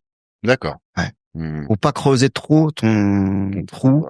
Il peut être reproché à la fin, malgré que toi-même t'as voulu y mettre toute la bonne volonté que tu veux et te battre. Ouais. On peut te le reprocher. Des erreurs de gestion. Des erreurs de gestion. Ouais. Parce que là, on peut te reprocher faute de gestion, justement. C'est ça. Et là, après, tu peux plus être patron de boîte et tout ça, c'est une vraie galère. Ouais. Moi, j'ai jamais eu ça, parce que justement, j'ai toujours fait attention à ça. Mais la première année, j'ai eu chaud quand même. Ouais. Je te dis, ils m'ont dit, mais pourquoi vous avez insisté? Comment ça? C'est un peu chaud quand même. Mais là, toi, tu vois bien que, en fait, ce que j'entends, c'est que maintenant, ça t'a transformé en super gestionnaire. Toute ton expérience là, de tout ça, là, ça t'a transformé en super gestionnaire. Ouais, écoute, on essaye de faire au mieux. Oui. Bah après, je te dis, tu fais des métiers de Paris, donc il faut il faut y croire. Il faut avoir la trésorerie qui te permet d'y croire. Tu fais toujours des chiffres basés sur ce que tu penses que tu vas faire, mais tu sais pas. Tu sais jamais. Et là, aujourd'hui, sur la nouvelle boîte, avec qui tu t'es associé pour faire en sorte que t'es ce matelas là de sûreté? Donc en fait, là, je trouve un nouveau système de partenariat qui est un partenariat où je suis avec Play2Live qui fait tout mon back office, donc c'est-à-dire toute la billetterie, le booking, l'administration, la production. Okay. mais ils sont pas dans le capital de ma boîte. Je reste une boîte indépendante et on coproduit ensemble les projets. D'accord. Mais eux, ils mettent les sous. Ouais. Et toi, tu mets l'intelligence au final, c'est ça? Ou le suivi, voilà, c'est ça. Exactement. Tu fais la chefferie de projet presque. Exactement, c'est un peu ça. D'accord. C'est exactement ça. Ça me permet d'avoir les avantages de rester indépendant quand même, et surtout par contre, tout le cash c'est mis par eux. Quel conseil tu donnes pour les gens qui cherchent à s'associer avec les gros? Parce que aussi bien que ce soit avec Olympia, après avec Live Nation, aujourd'hui avec Play2, chaque fois déjà tu dois adopter un certain discours pour attirer ces personnes, ça c'est la première chose. Et après même pour collaborer avec, ça doit pas être facile. Dans les startups, on dit toujours, c'est la pire des choses que vous avez à faire que de vous associer avec un gros parce que vous avez un désalignement de vos objectifs. Comment est-ce que toi tu gères ça finalement avec le recul? Je pense que faut faire le tour des services déjà pour rencontrer un peu les personnes clés. Et puis surtout voir qui va être ton interlocuteur au quotidien sur le suivi que toi tu vas faire. Ouais. Après, forcément, oui, tu vas avoir une perte d'autonomie. Ça c'est clair et net. Faut être prêt à l'accepter. Et puis, mais après, encore une fois, il faut trouver le partenaire sur lequel tu sens que tu vas avoir le plus d'autonomie et de confiance. Tu vois, par exemple, comme moi, sur l'expérience Nueva, on a choisi Live Nation parce qu'on avait, on sentait que cette boîte, elle nous plaisait plus, même si le deal financier était moins bien que d'autres qu'on avait. C'est ça que j'ai entendu. Ouais. C'est que tu aurais pu avoir des meilleurs ailleurs, mais là, comme il y avait un alignement de valeurs, surtout entre Angelo et toi, vous êtes des acteurs du hip-hop depuis maintenant une vingtaine d'années, et bien ça c'était un gage pour toi de mieux fonctionner. Exactement. Et puis c'est une boîte qui donnait envie et tout ça, et puis on a appris beaucoup de choses, donc c'est très bien. Et qu'est-ce que tu apprends justement de bosser avec tous ces gens-là là? Parce que bon, il y a le côté artiste, mais on me dit souvent que pour durer, pour performer, faut être artiste, mais faut savoir travailler comme un comptable. Ouais. Ceux qui bossent le mieux, on parle souvent de Booba, je pense que tu l'as évoqué un peu en filigrane tout à l'heure, et de son côté très méthodique, ponctuel et autres. Qu'est-ce que tu as appris de ces gens-là? Moi, je te dirais, ce que j'ai appris déjà, c'est que la machine est plus forte que toi. C'est-à-dire que tout ce que tu pourras entreprendre, comment t'expliquer ça? Je pense que vraiment, au sein de ces groupes-là, tu es un petit grain de sel qui peut leur amener des choses et qui les intéressera que si tu leur amènes des choses profitables. D'accord. Tu vois? Pour beaucoup de gens, c'est aussi beaucoup des communicants qui vont te dire on va faire ci, on va faire ça, qui vont pas forcément le faire. Faut être prêt un peu à cette désillusion-là. Et après, il faut de toute façon se dire que ce sont des groupes qui avec ou sans toi marcheront. Ouais. Tu vois, c'est dans ce sens-là que je voulais dire ça tout à l'heure. C'est que la machine est plus forte que toi. Ouais. Ok, d'accord. C'est des machines qui sont lancées. Tu leur amènes du business, c'est bien. Et puis tu leur amènes, plus ils t'aiment. Et puis ils te considèrent d'ailleurs. Aussi. Mais après, c'est à toi de trouver au sein de ces groupes-là le moyen de t'éclater en fait. D'accord. Mais de toute façon, c'est se reformater. Ouais. Ouais. Et donc là aujourd'hui, tu vas réussir ce qui m'intéresse, c'est comment est-ce que tu vas réussir à glisser dans ce nouveau monde-là et faire en sorte que tu sois pas broyé par la machine. Comment tu vas faire? Bah écoute, je te dis, je vais essayer de trouver mon équilibre entre mes ambitions personnelles, ce que j'ai envie de développer, le fait que j'ai un partenaire qui me suive ou pas. Et puis on va essayer comme je te dis, d'avoir des gens en face qui te laissent faire quand même ton travail, qui te font confiance. Et puis on va développer ce qu'on sait faire nous. Après, tu vois, pour rejoindre le sujet de l'Afrique, j'ai pas trouvé aujourd'hui de partenaire qui veut vraiment y aller en vrai. Ouais? Non. Aucun. Sur le papier, oui. Ouais, ils disent tous, mais concrètement, ils ont tous peur. En fait, ils regardent tous. Ouais. Et comment ça peut fonctionner ça? Parce que moi, je me souviens que pendant le Covid, tous les rappeurs étaient là-bas. À l'époque, MHD était encore là, les Black M, les Niska, tout le monde. Et donc, ils se prenaient des cachets incroyables dans des salles qui étaient gigantesques. Donc, on sent qu'il y a un appétit. Ouais. Qu'est-ce qui fait que les gens, tout le monde se dit, ouais, c'est là où il faut aller, mais personne ne reste... Parce qu'on attend toujours là, ils attendent que le marché soit mûr. Ouais. C'est pour ça que je te dis, ça me fait le parallèle au rap français. Il faut des gens qui se cassent un peu les dents. Ouais, c'est ça. Qui mettent en place le marché. Et là, ils vont tous dire j'adore l'Afrique, j'y vais. En fait. C'est pour ça que je te dis, finalement, le rap français, moi, ça m'a quand même coûté 2 boîtes et demie, on va dire. Ouais. Tu vois? Au moins 2. Parce que il a fallu des fous un peu comme moi. Il y en a eu d'autres, hein, aussi, qui ont disparu, malheureusement, parce qu'ils sont pas relevés, qui sont dégoûtés, qui sont lâchés l'affaire. Ouais. Mais qui ont fait des concerts à perte, qui ont appris comment le marché dans tel secteur il fonctionnait. Et puis encore, comme on en parlait tout à l'heure, là, l'Afrique, c'est les Afriques. Ouais. Donc, où est-ce que tu te concentres en premier? Est-ce que déjà tu essaies de faire un espèce de circulation d'artistes entre les gens d'Afrique, entre la zone francophone Afrique de l'Ouest, avant de te dire je vais attaquer l'Afrique de l'Est ou le Sud ou le Nord qui est aussi une autre mentalité, le Nord-Ouest avec le Nord-Est avec les pays arabes et tout ça, tu vois, Arabie Saoudite, tout ça qui est un autre marché. Donc voilà, t'as les Afriques, quoi. Donc il faut déjà voir ce que tu vas mettre en place. Mais quand effectivement ce marché il existera de circulation, ça va être énorme. Mais personne veut y aller à perte. Alors que moi je dis à tout le monde, il faut le prendre comme une espèce de recherche et développement. Ouais. Il mais faut toi, que là t'as pas envie de mettre ton propre argent, toi. Mais non. C'est ça le vrai sujet. Bah non. Oui. Je l'ai fait déjà pour le rap français. Ouais, c'est ça. Tu veux pas. Non, voilà. Je l'ai fait pour le rap français. Ouais. Tu vois. Faut trouver une banque. Et Bolloré, et j'ai cru qu'ils allaient le faire parce qu'ils faisaient sur les canaux Olympia, que c'est le discours qu'ils m'ont servi. Ouais. Et qu'ils connaissent l'Afrique. Et qu'ils connaissent l'Afrique pour les bonnes et mauvaises raisons. Raisons, comme ils viennent de le dire, mais en fait, c'est pareil, non. Ils font semblant. Ils font semblant. Donc Live Nation, pareil, j'ai cru que tu vois, il y allait avoir une vraie volonté d'y aller. Mais c'est pareil, ils attendent que le marché soit mûr et ils se concentrent sur les marchés pour l'instant les plus profitables, c'est-à-dire un peu le Ghana, l'Afrique du Sud. Tu vois, ils étaient dans Afro Nation, ils sont un peu plus ou moins dedans encore, tu vois. Même Afro Nation, tu vois, aujourd'hui se concentre sur le Portugal plus qu'ailleurs, hein. Je vois bien. Donc il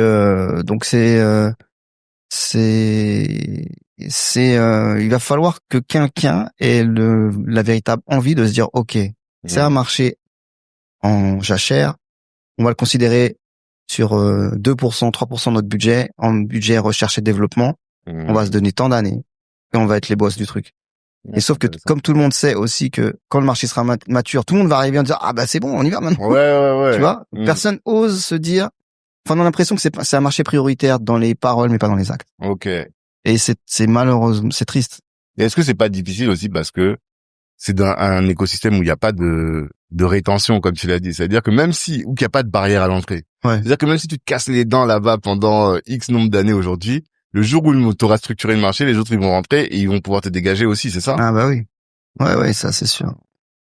Donc c'est pour ça qu'il faut être très, très, très, très fort dans sa tête et les acteurs locaux qui développent ce business-là, qui arrêtent ou qui en font, qui tombent, qui ont du mal à se relever et tout ça, malheureusement, sont dans une urgence financière haute que la nôtre. Et pour certains, ils lâchent aussi. Donc, ce qui fait que le marché est très balbutiant, tu vois, mais pas encore bien structuré. Des fois, tu peux dire tel promoteur, bon, lui, il est sérieux, il est là pour longtemps, mais en fait, non, parce que il n'y a pas les épaules. Il n'y a pas les épaules. C'est ça, en fait. C'est ça. Du coup, et parce que ce que tu dis, c'est vrai pour la musique, mais je pense que c'est vrai pour l'entrepreneuriat en général, en Afrique. Et tout notre écosystème qui est ici se dit, bon, Africa is the future. Okay. Mais effectivement, et je t'en parlais tout à l'heure quand je te parlais d'Abidjan, moi j'ai envie, y a pas de souci, mais quand je pense à toute la charge que ça va être, j'ai pas envie de prendre le risque de ramener mes enfants et qu'ils soient là et qu'ils mangent du placali pendant, tu vois, avec du thon. Tu vois. Et donc, je vais pas le prendre parce que j'ai pas envie de prendre le risque d'arriver à ça. Et parce qu'on n'a pas les épaules encore, en fait. Et c'est ça notre vrai problème, je pense, avec l'Afrique. C'est que les seuls qui vont structurer le game, c'est ceux qui ont vraiment des ressources suffisamment larges pour se dire je vais y aller pendant 10 ans, je vais perdre de l'argent. En fait, c'est ça le problème. Ouais, c'est sûr. Mais si on le fait pas nous, non, c'est sûr. Tu vois, c'est sûr. Il y a aucun sujet. Puisque de toute façon, les groupes financiers au sens large vont regarder les marchés les plus juteux. Donc là, tu vois, ils sont en train de se dire oula, l'Arabie Saoudite, tout ça, ça a l'air sympa. C'est facile, c'est des dollars, ils ont de l'argent, tu vois. Donc ils vont regarder plus ce côté-là. Ils vont regarder l'Afrique du Sud. Le stream, il marche. Il y a donc la musique déjà, le business il tourne. On va y aller. Tu vois, mais sur nous, les francophones, on va dire, il va falloir que soit des gros hommes d'affaires qui y croient ou des milliardaires ou tu vois. Ou... Après, ça avance petit à petit. Hein, on peut pas dire qu'il y a rien qui se passe. Tu vois, il y a des festivals de plus en plus, même si c'est encore compliqué en termes d'organisation, qu'ils ne veulent pas forcément s'entourer parce que le mec a le plan, il veut pas le lâcher. Enfin, tu vois, il y a encore ces trucs-là un peu de aussi de la rétention, qui est dommage. Mais petit à petit, ça avance. Il y a des choses qui se mettent en place. Il y a des promoteurs qui essayent. Donc, il faut peut-être se dire c'est encore une fois, je te dis, si tu te dis est-ce que je me dis je crois dans tel mec et puis j'essaye de me donner un certain nombre d'années pour l'accompagner. Tu vois, moi j'ai un partenaire à Abidjan, je crois en ce qu'il fait, je fais mes affaires avec lui pour l'instant, je fais encore un événement le 17 août. On fait à notre petite échelle, on en fait pas assez à mon goût, mais il y a aussi le fait que lui est dans une urgence aussi financière, donc il peut pas se concentrer que sur mes projets, donc faut pas non plus que je lui charge trop parce que bien sûr. On en fait un, on en perd deux, enfin tu vois, il y a un événement on gagne et deux on en perd deux, ça marche pas, ou ça marche, tu vois, donc. Et là toi, quand tu vas avec ton partenaire Play2 ou bien là c'est toi vraiment qui va quand tu es sur l'événement du 17? Non, l'événement du 17 c'est moi et c'est moi. Ouais.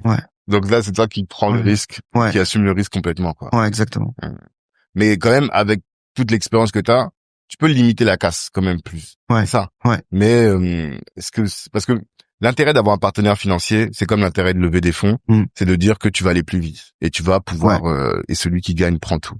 Mais dans la situation dans laquelle on est ce qu'on peut pas imaginer une stratégie où, comme tu fais des petits coups, ça va prendre le temps que ça prend, des petits coups bien calculés qui font que c'est ça la stratégie que tu as mis en place. Exactement. Donc là, après je regarde un événement ou deux où je me dis eux c'est pas mal ce qu'ils font. Peut-être qu'à un moment donné je vais aller les voir, leur dire les mecs, est-ce que ça vous intéresse d'avoir un partenaire externe, je m'associe avec eux et je les aide à structurer leur événement, mais faut être sûr de tomber sur la bonne équipe, qui a le bon mindset, qui a envie, qui va pas juste dire le mec il va prendre notre plan, même si leur plan il est bancal, ils vont rester avec leur plan et puis il se passera rien, tu vois, jusqu'à ce qu'ils se découragent, ce qui est dommage. J'imagine. Mais je pense que petit à petit, mais il faut plus de fous comme moi en tout cas, il en faut plus. Ouais.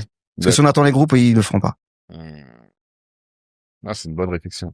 En fait, quand j'essaie de faire le parallèle avec le monde du business en général, et je pense que le sujet il est là en fait, tu vois.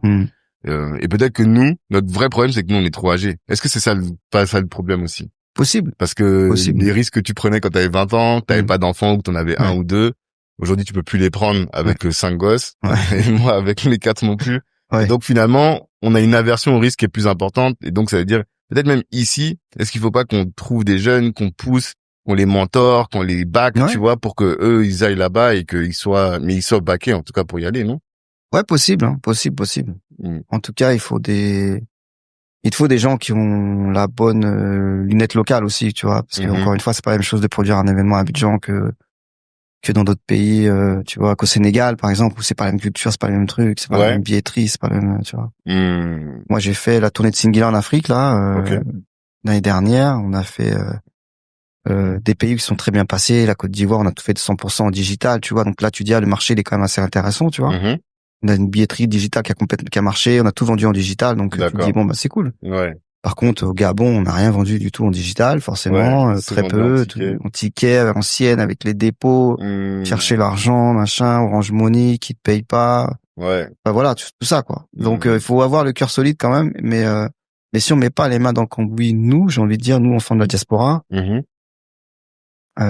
effectivement, et les autres ils vont attendre que ça, ils ont le temps d'attendre, c'est ce que je te dis, et, tu vois, c'est pour ça que je te dis ils sont plus forts que la machine. Donc ils sont au-dessus de nous, donc eux ils attendent, ils se disent qui va se casser les dents, et puis nous on arrivera et ils vont nous racheter et ils diront vous avez vu, on a toujours cru en Afrique. Ouais, totalement. Mais potentiellement ils vont racheter, mais potentiellement ils peuvent te racheter par contre. C'est ça. Oui.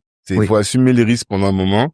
Mais tu sais que demain si t'as la meilleure boîte qui est sur la Côte d'Ivoire ou ailleurs, Bolloré va revenir et là tu vas leur vendre. Mais et tu vendras avec toute l'expérience que tu as eue aujourd'hui, tu vois. Afro Nation, regarde. Ouais, par exemple.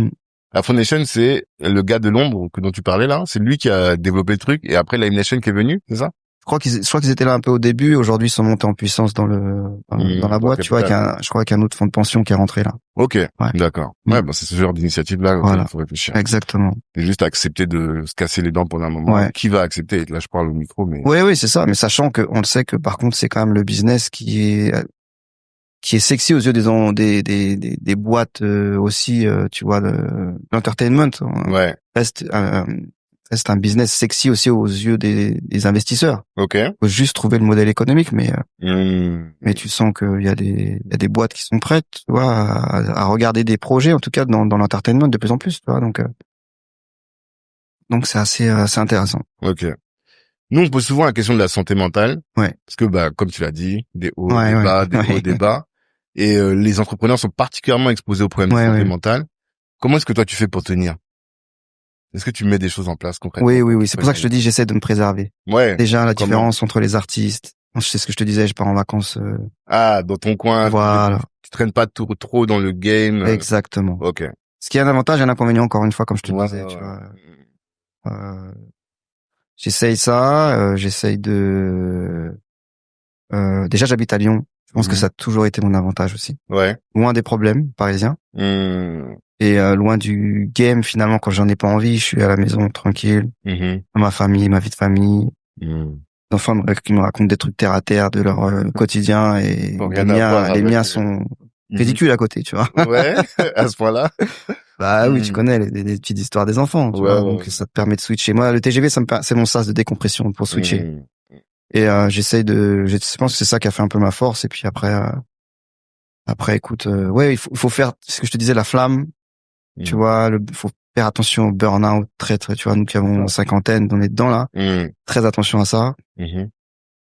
Entre l'envie parce que tu dis, c'est vrai, comme tu dis, on est plus vers le moment de lever le pied que d'accélérer à fond. Mais moi, je sens que j'ai encore le juice, donc j'y vais à fond, et tout en faisant attention à ces deux choses-là, quoi. Tu vois. Ouais. Mais quand tu dis tu vas à fond, parce que on n'a pas parlé de ça, mais toi, t'as expliqué que t'es d'une famille de commerçants. Ouais. Avec ton père, je sais pas si ta mère aussi, mais en tout cas ton père qui a lancé plusieurs business. Ouais. Et que t'es bien documenté. Ouais, j'ai fait mon taf. Et que justement le fait de les voir, eux ils t'ont dit oui, va dans le business, mais attention à pas mettre skin in the game, dans le sens où tu vas pas mettre hypothéquer la maison pour un projet ou autre. Est-ce que tu peux expliquer un peu ça? Oui, malheureusement, j'ai vu de mes propres yeux où mon père avait été caution personnelle d'un prêt bancaire à l'époque pour sa boîte, qui était un commerce de quartier, hein, tu vois, une alimentation générale. Il s'est mis caution personnelle pour la banque, et les huissiers sont venus quand la boîte elle a fermé pour saisir les quelques conneries qu'on avait, tu vois. Donc ça, c'est le genre de choses à surtout pas faire. Ouais, ça te traumatise. Ouais, c'est petit, tu vois, mais je me rappelle. Hein. Ouais. Mais pourtant, j'en parlais avec un autre gars qui s'appelle Alexis Nesta, je pense que tu connais. Et lui, il me disait ça, il me dit, franchement, je sais qu'il faut pas le faire, mais on a tous été obligés de le faire à un moment tellement on croyait dans nos boîtes. C'est parce que tu crois tellement, comme tu dis, t'es par ailleurs, tu te dis, bon, t'inquiète, là ça va pas, mais demain je vais me refaire. Et au bout d'un moment, t'es obligé de tester ces trucs-là, vu qu'il y a personne pour te financer. Ah non, toi tu dis jamais. Ça c'est ton no-go, quoi. Ton no-go. Ok. No-go parce que je l'ai vécu. Ouais. Je sais quand ça peut mal tourner, jusqu'où ça peut t'amener. Et effectivement, santé mentale, à te détruire. Ouais. Totalement. Et c'est peut-être pour ça, du coup, que t'as toujours pu discuter avec des partenaires financiers qui vont assumer le risque et qui vont te permettre au moins d'agir de manière un peu plus sécurisée, quoi. Ouais, c'est ça. Non, c'est un vrai sujet, parce que moi, je te sens quand même passionné. Et quand t'es passionné, t'as du mal à te freiner. Ouais. Je sais pas, mais bon, t'as dit, c'est peut-être ton histoire qui te bloque comme ça, qui te dit, bon, là, je connais mes limites. Ouais, c'est ça. Et c'est ça qui te permet finalement de rester encore serein aussi. Ouais. Parce que une faillite, ça peut te détruire. Toi, comment est-ce que ça a fait pour ne pas te détruire? Je te dis, je pense qu'il y a un truc de joueur. Ouais. Il y a un truc de joueur, et puis tu te dis non, mais je sais pas, quand même la prochaine fois je ferai mieux, et j'y retourne. Et puis il y a la passion, parce que cette musique elle m'habite toujours, et il y a ce côté passionné, quoi, tu vois, qui fait que tu continues. Et t'écoutes de la musique? J'écoute de la musique, je refais du son même, tu vois, parce que j'étais beatmaker à l'époque. Oui, c'est vrai, je m'y suis remis, tu vois. Je m'y suis remis, et tu vois, je vais à des concerts qui continuent à me faire vibrer. Hier, j'étais à Kendrick Lamar, voilà. Ah, t'as été? Ouais. Ok, j'ai un gars qui était aussi. Ouais. Tu vois, voilà, il y a des trucs que t'as envie d'aller voir, plaisent, tu vois. Et dans les nouveaux groupes, il y a des trucs super bien aussi, des nouveaux projets, des nouveaux petits jeunes. Tu te dis waouh, là, ils ont la patate, même si tu captes pas tout leur délire, mais tu dis waouh, il y a un truc. Il y a une énergie. Ouais, il y a une énergie, un truc. Et est-ce que tu as envie de miser sur la scène lyonnaise? Parce que j'ai compris qu'il y avait toujours des rappeurs à Lyon, et que c'était un de tes regrets. Tu disais que tu n'avais pas produit des artistes et que si tu avais mis la même énergie dans les artistes lyonnais que tu as mis, bah, peut-être qu'aujourd'hui ce serait quelque chose de plus... Ouais, mais j'ai envie de te dire, c'est à d'autres de le faire, là, par contre. Ouais. Là, je passe le flambeau, tu vois. Toi, tu veux pas te mettre dans la production musicale? Si, j'ai un label à côté oui, j'ai un label d'afro. Ok. Ouais. D'accord. J'ai un label afro que j'ai monté avec les gens de Combo. C'est si tu veux un regroupement c'est une maison mère qui pilote des labels. Ok. Et donc qui te permet d'apporter tout le back office à ton label. Donc ils créent des labels avec des fondateurs et ils développent des labels. Donc on a monté un label afro ensemble. Toi, tu t'occupes d'un peu de la direction artistique, tu choisis les artistes. Voilà, donc ça s'appelle Noelia Records, le label, et on a signé 2 artistes, un artiste d'Abidjan, Kiki Moteleba. Ok. Et un artiste de Paris qui s'appelle Miles MD, et on sort les projets là petit à petit. Ok. Voilà, on sort ces projets là, mais qui sont pas de Lyon. Ouais. Qui sont pas de Lyon. Donc pour revenir à ta question, Lyon, je pense que ça reste toujours un gros sujet, mais on n'a pas trouvé la solution. T'as pas craqué le code. Non, j'ai pas craqué. Et comment t'arrives à t'organiser entre les différents projets? Tu vois, parce que ça aussi c'est un sujet que nous on aborde beaucoup avec les entrepreneurs. C'est la question du focus. Ouais. Je leur dis, faut absolument te focus sur une activité qui devient une vache à lait, et peut-être après commencer à t'orienter ou en tout cas à te déployer ailleurs, à te diversifier. Mais la difficulté en se diversifiant, c'est que normalement il faut que tu aies des directeurs un peu qui gèrent chacune des entités, tu vois. Et ça demande d'avoir quand même beaucoup de cash pour avoir la personne qui gère. Ouais, c'est sûr. Comment est-ce que toi tu fais ça? Est-ce que tu arrives ou est-ce que toi-même tu arrives encore à être suffisamment organisé pour dire voilà, tel jour je bosse sur tel dossier, tel jour je bosse sur tel autre? Des moments de journée, ouais. Des moments de journée. Des moments de journée, tu vois, là je dois avoir, je sais pas, 20 conversations WhatsApp, mais je réponds pas parce que je sais que ça concerne, par exemple, le label. Ah. Tu vois, donc je vais me prendre à un moment donné que le label. Je vais me prendre à un moment donné que sur la tournée d'un tel. D'accord. Tel artiste, ensuite sur l'autre. Enfin, j'ai plus compartimenté mes sujets, quoi. Tu vois. Ok. Donc ce qui fait que ouais, j'essaie. Pour l'instant, je m'en sors pas mal. J'ai un collaborateur sur la tournée. Je suis bien accompagné par Combo pour le label. Et puis après j'essaie de tout gérer. Tu vois, je me suis remis à faire du sport. Enfin, tu vois, j'essaie d'avoir d'avoir le temps de. Tu vas à la salle de sport ou bien tu t'inscris à un club? J'ai un coach. Ah. Ouais, j'ai pris un coach qui est un ami et qui était dans mon groupe à l'époque et tout. Ouais. Qui est devenu coach, donc voilà, c'est un plaisir de le voir en plus personnellement, en plus de métier. Ouais. Et voilà, j'essaie de me reprendre en main et de voilà. Ok. Et quel a été le déclic pour faire ça? Voilà, l'arrivée de mon 5e enfant quand même. Ah ouais? Ouais, quand même. C'est-à-dire.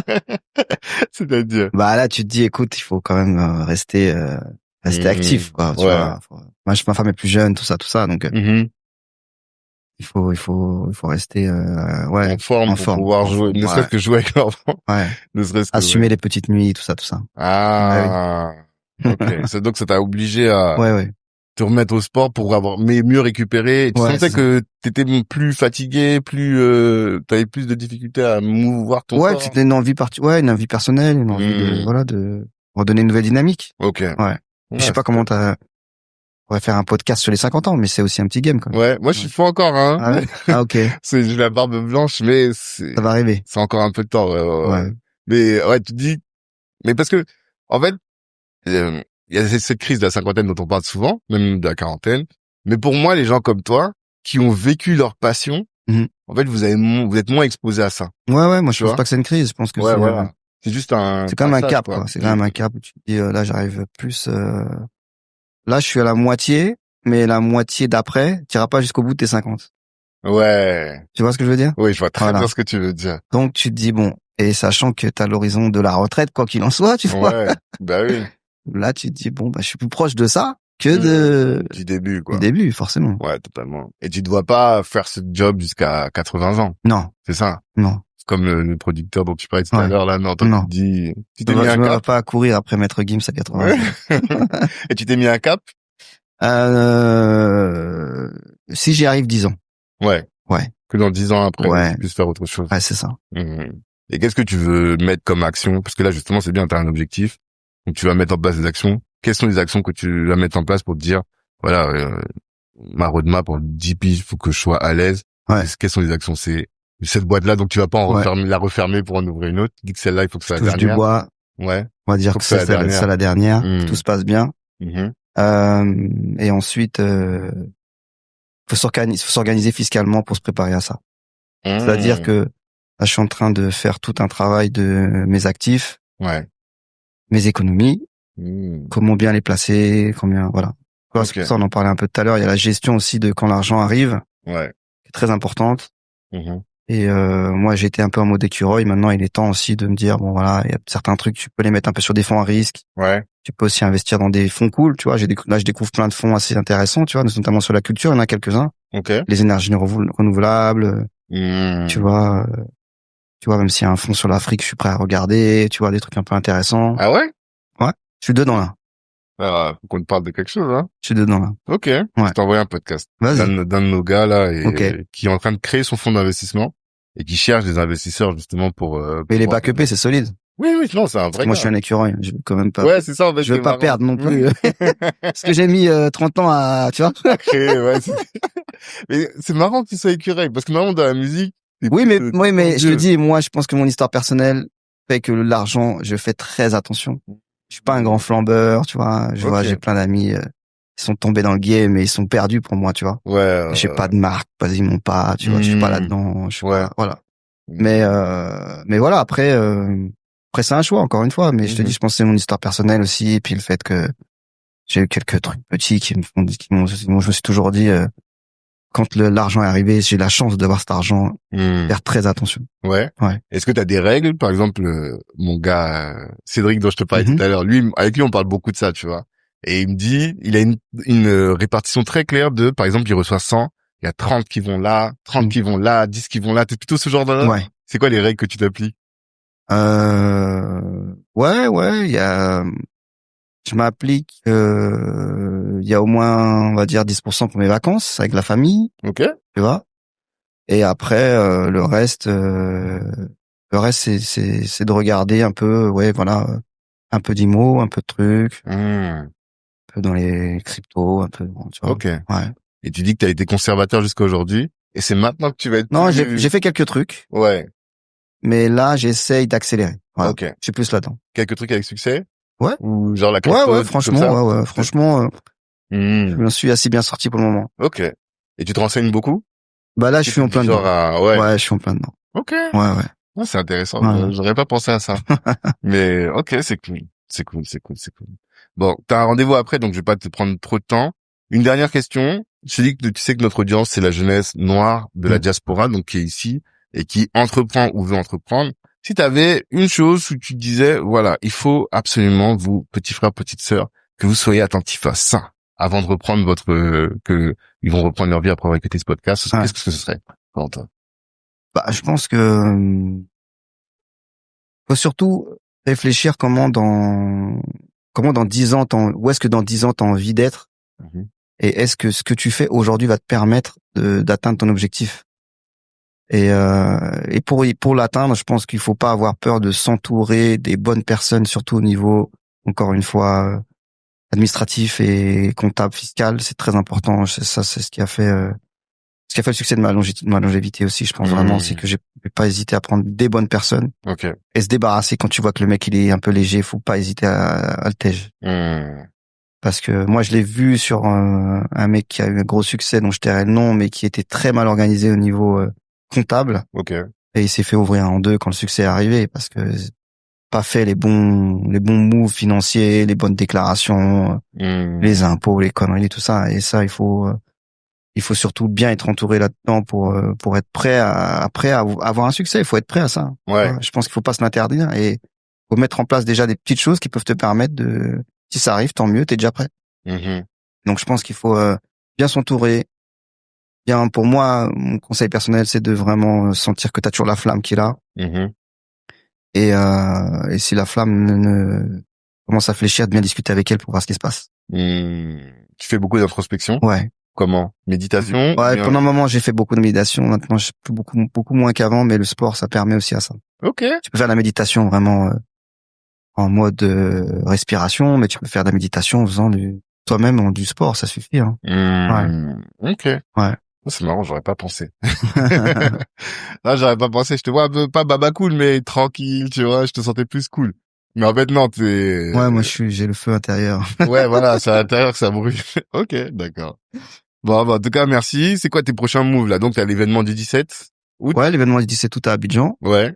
Et avec Stand Out, c'est ce que, non. Sold Out Services, ouais. pardon. Sold Out Services. Ouais. Quelles sont les prochaines étapes, les prochains gros moves? Bah après, écoute, on a toutes les tournées à la rentrée en France. On a des signatures en cours d'artistes. Qui t'a amené avec toi? Qui était avant sur Nueva? Jeune Lion, un artiste ivoirien, Singila. Après, on a pour parler sur Dinos, tu vois, avec qui on a travaillé pendant 10 ans. Aya, tu vas pas garder? Non. Après, après, c'est des nouvelles signatures. Ok. D'accord. Ça aussi, tu vois, quand tu redémarres, encore une fois, je te dis, il faut être prêt à comprendre qu'il y a des artistes qui te suivront, d'autres qui te suivront pas, et que tu as travaillé avec des artistes la durée de vie de travailler avec un artiste, elle est toujours limitée. D'accord. Ouais. D'accord.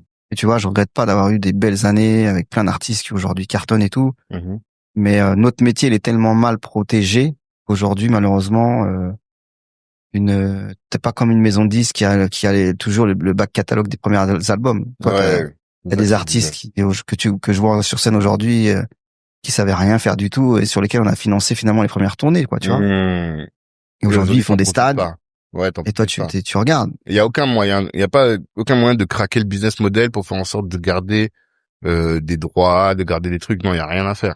Bah, faudrait s'entendre avec les avocats, faudrait s'entendre avec les syndicats, tout ça. Oui, c'est possible, mais à qui profiterait le crime, tu vois? C'est ça la question, tu vois. C'est que pour l'instant, personne ne pousse pour le curseur et puis il y a tellement de concurrence entre nous que personne, tu vois. Donc moi, je pense que le business, il va redescendre un peu, ce qui est pas plus mal. Ouais. Et là, on va peut-être réfléchir différemment aussi, quoi. Ok. Nous, on observe tout ça. On va continuer de suivre l'évolution et on te souhaite de la réussite. Merci beaucoup. Et si on peut faire quelque chose, bah déjà, on va te parler de notre projet là. Ok, vas-y. On en parlera. À tous. Merci beaucoup. Remercie, merci à toi. Merci à vous de nous avoir suivis jusqu'à présent. Rejoignez Black Network, le MEDEF de la diaspora pour qu'on puisse grandir tous ensemble. On puisse travailler ensemble, se faire des passes et aller loin. Comme vous venez de le voir là, j'espère qu'il y a une synergie qui va se créer. Rejoignez notre groupe WhatsApp. Et comme toujours, revoyez vos ambitions à la hausse. Ciao tout le monde. Merci, au revoir.